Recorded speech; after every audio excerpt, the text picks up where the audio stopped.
every day, April.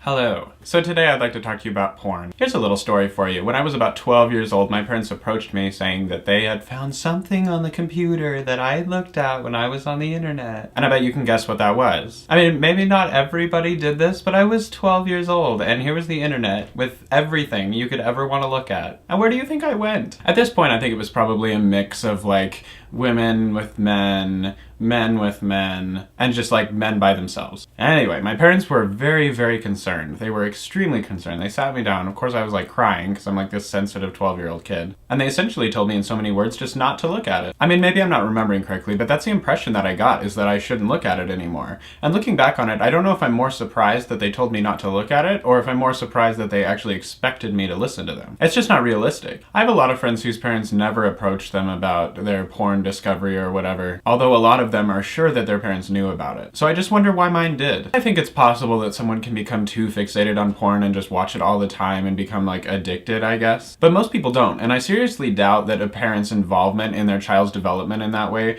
really has a lot to do with how they end up. It's definitely not a very big part of my life, but it's there, and sometimes it's there. Call me modern, but if I have kids, I don't know if I'd approach them about it or not. And if I did, I don't think I'd tell them not to watch it. But what would I say? I guess I haven't really decided, and I guess I want you guys to comment about it if you feel like it. And honestly, sometimes I think there's a bigger risk in a parent like really telling their child not to do something again and again. Because in kind of a backwards way, that seems to be what sometimes leads to a kid getting like too involved in something. I really think trust is important from a parent to child standpoint. Trust that they're going to develop okay. Trust that they're going to explore these things. But if you give them too much of a positive or negative affirmation in something, it seems like it might have the backwards effect that you're looking for. So let me know what you think about that too. It's not a very exciting video today, but I just had a lot on my mind. So thanks for listening. I'll see you guys tomorrow.